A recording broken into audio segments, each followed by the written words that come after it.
കഴിഞ്ഞ പാട്ടിൽ കാണിക്കാമെന്ന് പറഞ്ഞ സാധനം ഇപ്രാവശ്യം ആദ്യം തന്നെ കാണിച്ചിട്ടുണ്ട്. ഇതാണ് നമ്മുടെ സ്കാനിങ് റിപ്പോർട്ട്.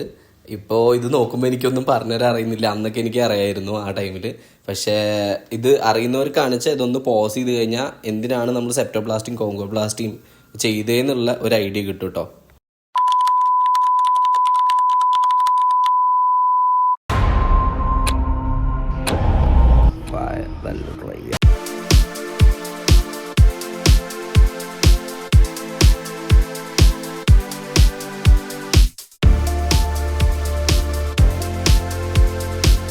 പീപ്പിൾ അങ്ങ് നമ്മൾ ഇന്ന് സർജറിക്ക് പോവുകയാണ്.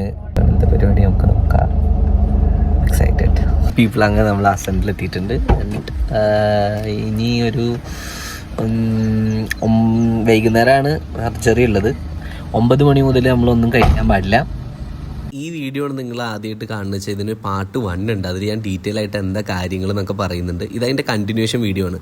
രാവിലെ 9 മണി വരെയാണ് നമുക്ക് എന്തെങ്കിലും കഴിക്കാൻ പറ്റുള്ളൂ. അതാകും ലൈറ്റ് ഫുഡേ കഴിക്കാവൂ. അത് കഴിഞ്ഞാൽ വെള്ളം പോലും കുടിക്കാൻ പറ്റില്ല. നമ്മൾ അങ്ങനെ ബോഡി കീപ്പ് ചെയ്തുകൊണ്ടിരിക്കണം സർജറി ടൈം വരെ. അതാണ് ഇവിടുന്ന് നമ്മളുടെ അടുത്ത് പറഞ്ഞിട്ടുള്ളത്. ഇനി ഹോസ്പിറ്റൽ ഏതാണെന്ന് മനസ്സിലായോ ഇല്ലെങ്കിൽ ഞാൻ കാണിച്ചു തരാം. നമ്മൾ വന്നുള്ള അസനിലാണ്. BP മാത്രം ചെക്ക് ചെയ്താൽ മതി, ബാക്കിയെല്ലാം മുന്നേ നോക്കിയിരുന്നു. ഹൈറ്റ് പിന്നെ മാറില്ല എന്ന് പറഞ്ഞുകൊണ്ട് നോക്കിയില്ല. ഇതാണ് നമുക്ക് പ്രൊവൈഡ് ചെയ്തിട്ടുള്ള റൂം. ആഫ്റ്റർ സർജറി നമ്മൾ നേരെ ഇങ്ങോട്ടാവും വരിക. നമ്മൾ ഈ ഡ്രസ്സ് ഇടാൻ പറഞ്ഞിട്ടുണ്ട്. നെക്സ്റ്റ് നമ്മുടെ പ്രൊസീജിയർ സ്റ്റാർട്ട് ചെയ്യാണ്. സോറി ബാത്റൂമാണ്, ബട്ട് നമുക്ക് ഡ്രസ്സ് ചേഞ്ച് ചെയ്തല്ലോ ഇട്ടതാണ് കേട്ടോ. വെരി ബിഗ് ലോഡ്ജ് 1 ഫ്രീ ആണ് വന്നത്. ആൻഡ് തലയിൽ ക്യാപ്പ് തന്നിട്ടുണ്ട്. Good to wear. നമുക്ക് ഇപ്പോൾ കാനില കുത്തിയിട്ടുണ്ട്. പിന്നെ അതേപോലെ നമ്മുടെ ആൻറ്റിബയോട്ടിക്കിൻ്റെ 2 ഡോസ് വന്നിട്ടുണ്ട്. ആൻറ്റിബയോട്ടിക്കിൻ്റെ പിന്നെ വേറെ എന്തിൻ്റെ ഡോസ് പിന്നെ TT നമുക്ക് അടിച്ചിട്ടുണ്ട്. ഇത്രയും സാധനങ്ങൾ കയറി വരുന്നതല്ലേ, അപ്പോൾ ഇതാവേണ്ടത് ഇഷ്ടം. ക്യാൻഡർ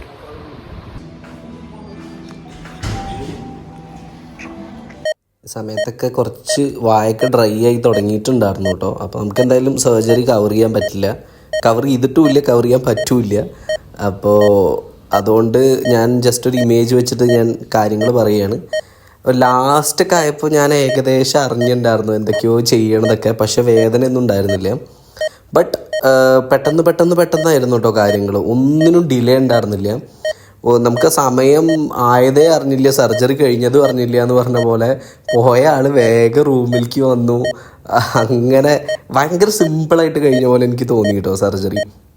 പക്ഷേ അഗെയിൻ ഒരു ബുദ്ധിമുട്ടുണ്ടായിരുന്നതെന്ന് വെച്ചാൽ സർജറി കഴിഞ്ഞിട്ടും ദാഹത്തിൻ്റെ, അത് ഞാൻ മെൻഷൻ ചെയ്യുന്നുണ്ട്. 12 hours മൊത്തം ടൈം. അതായത് അടുത്തൊരു മീല് കഴിക്കാൻ വേണ്ടിയിട്ടാണ്. 9 മണിക്ക് രാവിലെ കഴിച്ചാണ്. ഇനി അടുത്ത രാത്രി 9 മണിക്കാണ് സർജറിയൊക്കെ കഴിഞ്ഞിട്ട് നമുക്ക് ഫുഡ് കഴിക്കാൻ പറ്റുള്ളൂ. പ്രൊസീജിയറിൻ്റെ മൊത്തം ടൈം 2 to 4 hours പറഞ്ഞെങ്കിലും നമ്മുടെ സർജറി ഏകദേശം 2 hours കൊണ്ട് തന്നെ കംപ്ലീറ്റ് ആയിട്ടുണ്ടായിരുന്നു. പിന്നെ കുറച്ച് നേരം ICUവിൽ കിടന്നു. ബോധം വന്നപ്പോൾ നേരെ റൂമിലേക്ക് ഷിഫ്റ്റായി. അങ്ങനെ അടിപൊളിയായിരുന്നു കേട്ടോ. നല്ല എക്സ്പീരിയൻസ് ആയിരുന്നു. എടുക്കുമ്പോൾ നല്ല രസം ഉണ്ടാവില്ല. അങ്ങനെ വേറെ പരിപാടി നല്ല ട്രൈ ചെയ്യാം. ആ ഒരു വർഷം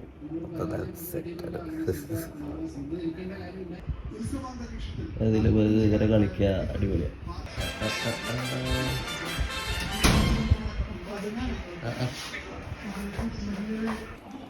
നമുക്ക് ഒരു എക്സ്ട്രാ പാക്ക് കൊടുത്തിട്ടുണ്ട്. അപ്പം അതിലിങ്ങനെ ബ്ലീഡിങ് വരും. അപ്പം നമുക്ക് വൈപ്പ് ചെയ്തെടുക്കാം. കഞ്ഞിയാണ് കഴിക്കാൻ പറ്റുക. പൊടിയരിയിലൊക്കെ നല്ല ചെറിയ ഇതുള്ള ഇത് കഴിക്കാൻ പറ്റില്ല, കഴിക്കില്ല. അച്ചാറ് ജസ്റ്റ് തൊട്ട് വെക്കാൻ പറ്റും. അന്നത്തെ ദിവസം രാത്രി മാത്രം വെള്ളം കുടിക്കാനൊക്കെ ഇത്തിരി ബുദ്ധിമുട്ടാണ്. ആ പാക്ക് അവിടെ ഉള്ളതുകൊണ്ട് ഒരു പ്രോപ്പർ, അതേപോലെ മൂക്കൊക്കെ ക്ലോസ് ചെയ്ത് വെച്ചുകൊണ്ട് സത്യം പറഞ്ഞാൽ മൂക്കും കൂടി ഓപ്പൺ ആകുമ്പോഴാണ് പ്രോപ്പറായിട്ട് നമുക്ക് വെള്ളം കുടിക്കാൻ പറ്റുള്ളൂ എന്നൊക്കെ നമുക്ക് അന്ന് മനസ്സിലായി. രാത്രി ഉറങ്ങുമ്പോൾ നമുക്ക് മൂക്കിൽ കൂടെ ശ്വാസം വലിച്ച് ഉറങ്ങണം എന്നുള്ള ഒരു കോൺസെപ്റ്റൊക്കെ പോവും. നമ്മൾ ഓട്ടോമാറ്റിക്കായിട്ട് വായിൽ കൂടെ തന്നെ വലിച്ചു തുടങ്ങും. Good morning beautiful people.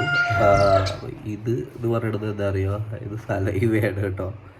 നമുക്ക് വലിയ ഏതായാലും ചെയ്യാൻ പറ്റില്ല. അതിങ്ങനെ ഫുൾ വായ തുറന്നിരിക്കുകയല്ലേ. അതാണ് അത് കംപ്ലീറ്റ്ലി ബ്ലഡല്ല, ലൈറ്റ് ഫോമാണ്. ബ്ലഡും സ്വെല്ലിങ്ങും ആ വെള്ളവും എല്ലാം കൂടി ഉള്ളതാണ്. ബ്ലഡ് വന്നുകൊണ്ടിരിക്കും. അപ്പാർട്ട് ഫ്രം ദാറ്റ് നമുക്ക് എന്ത് വേണമെങ്കിൽ ഇത് കഴിക്കാം, അതിനുള്ള പ്രശ്നങ്ങളൊന്നുമില്ല.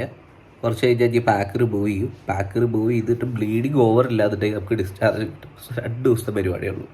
അപ്പോൾ നമ്മുടെ ഇന്നലത്തെ നാസൽ പാക്ക് റിമൂവ് ചെയ്തിട്ടുണ്ട്. ഇതൊരു മരുന്ന് ഇൻസേർട്ട് ചെയ്ത് വെച്ചിരിക്കുകയാണ്. ഇതിൽ വേറെ പ്രശ്നമൊന്നുമില്ല, ബ്ലീഡിങ് ഇല്ല എന്നുണ്ടെങ്കിൽ ഇതിൽ തന്നെ നോക്കിയാൽ മനസ്സിലാവും. നമുക്ക് പോവാം. Finally removed it. ജലദോഷം പോലെ അത്രേ ഉള്ളൂ. കുറച്ച് ബ്ലഡും വെള്ളം കൂടിയൊക്കെ ഇങ്ങനെ വന്നുകൊണ്ടിരിക്കുക. ഒന്നും കാര്യമാക്കണ്ട. ബ്ലഡ് സത്യം പറഞ്ഞാൽ ഒരു ഫസ്റ്റ് വീക്ക് ഇങ്ങനെ വന്നുകൊണ്ടിരിക്കും കേട്ടോ. അപ്പോൾ അത് കാര്യമാക്കണ്ട. അതിപ്പോൾ എൻ്റെ ഒരു കിറ്റ് ഫുള്ള് ബ്ലഡ് ഉണ്ട്. രസമുള്ള പരിപാടിയാണ്. കഴിയും ഏകദേശം പരിപാടികളൊക്കെ കഴിയും. കാനുല റിമൂവ് ചെയ്തിട്ടുണ്ട്. നമുക്ക് ബ്ലഡ് വരട്ട്.